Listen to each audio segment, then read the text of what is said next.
ہو نہ یہ پھول تو بلبل کا ترنم بھی نہ ہو، چمن دہر میں کلیوں کا تبسم بھی نہ ہو نہ یہ ساقی تو میں بھی نہ ہو، خم بھی نہ ہو، بزم توحید دنیا میں نہ ہو، تم بھی نہ ہو۔ یا رسول اللہ خیمہ افلاک کا استادہ اسی نام سے ہے، نبض ہستی تپش آمادہ اسی نام سے ہے، دشت میں دامن کوہسار میں میدان میں ہے، بحر میں موج کی آغوش میں طوفان میں ہے، چین کے شہر مراکش کے بیابان میں ہے، اور پوشیدہ ہر مسلمان کے ایمان میں ہے۔ وہ میرے آقا کی ذات ہی ہے، ہر جگہ ہے، اور اسی کی طرف ہمیں سب کو متوجہ ہونے کی ضرورت ہے۔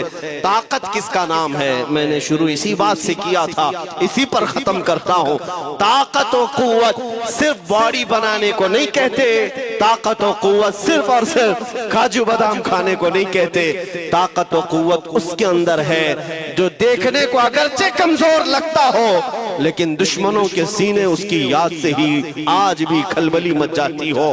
ہم نے دیکھا ہے 100 سال پہلے کی بات، اعلیٰ حضرت امام اہل سنت فاضل بریلوی امام محمد رضا خان، نام تو ہر بچہ جانتا ہے آج، اور اپنوں سے زیادہ غیر بھی جانتے ہیں اور تھر تھراتے بھی ہیں، لیکن کیا کبھی تم نے اعلیٰ حضرت کی سیرت میں یہ پڑھا کہ ان کا جسم کیسا تھا؟ ان کا جسم کیسا تھا؟ بہت لہیم شہیم چوڑے سینے والے، بڑے بال والے، اونچے چہرے والے؟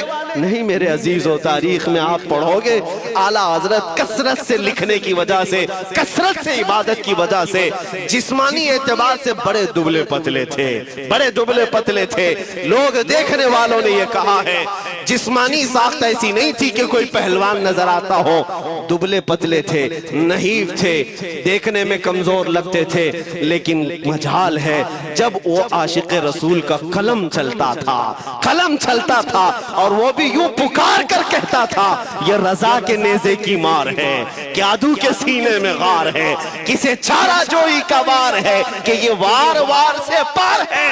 اور پھر ان کافروں کو کہا تھا اس امام اہل سنت نے، کلک رضا ہے خنجر خونخوار برق بار۔ یہ کوئی دعویٰ نہیں کر سکتا آج۔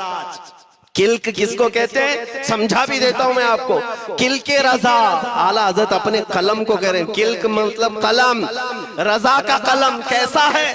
خنجر خونخوار برق بار، یعنی خون پینے والا خنجر اور چمک پیدا کرنے والی جو بجلی ہوتی ہے۔ اعلیٰ حضرت بڑے نرم دل بھی تھے، رحم دل بھی تھے، اپنوں کو جب نوازتے تھے تو بے حساب نوازتے تھے، عاجزی ایسی کہ بچوں سے بھی معافی مانگتے، عاجزی ایسی، اور اپنے پیر خانے پر جانے کی بات آئے تو چپلیں کتنی دور چھوڑ جائے، غرور و گھمنڈ کی بات نہیں، لیکن جب میرے مصطفیٰ کے دشمنوں سے مقابل کی بات آتی تو یوں کہتے، تم کیا سمجھتے ہو؟ کلک رضا ہے خنجر خونخوار برق بار، عادا سے کہہ دو خیر منائے نہ شر کرے۔ یہ بات ایمان کے تقاضے کی ہے۔ میں آج ہر عالم سے منبر پر بیٹھے ہوئے اور ہر مومن سے یہی کہنا چاہتا ہوں، جو میرے مصطفیٰ کی عزت کی بات آئے سر چڑھ کر بولنا سیکھ جاؤ۔ میرے آقا نے فرمایا ہے ظالم اور جابر بادشاہ کے سامنے حق بات کا اعلان کرنا سب سے افضل جہاد، اور یہ تو کر ہی سکتے ہو۔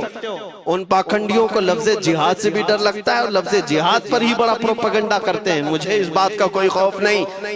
ہاں لوگ یہ کہتے ہیں مولانا جہاد کے لفظ پر تھوڑا سائیڈ ہو کر کے بات کر لیتے ہیں، تم بزدل کیوں بنے جا رہے ہو؟